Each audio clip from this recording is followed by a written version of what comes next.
Kannywood daban, jaruman TikTok daban. Gaskiya ne. To shi da ya fara tunanin kafa TikTok tun a 1145. Okay. Yana kika ji gurguru? A zan sha ruwa ne yau. That's right. Okay. Ɗalibi ne na jami'ar Warwick University. A China ke. A China kuma. Okay. London. Sarauniyar Ingila ta yanzu wacce ta mutu.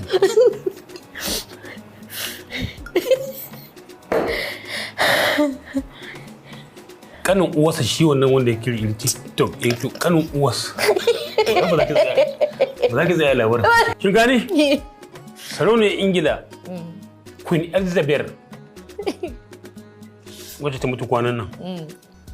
To kanin uwarsa shi wanda ya kirkiri TikTok. Kanin uwarsu ɗaya ubansu ɗaya da ita Elizabeth.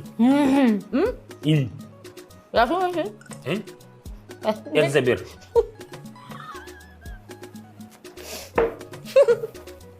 Sorry. Jama'a.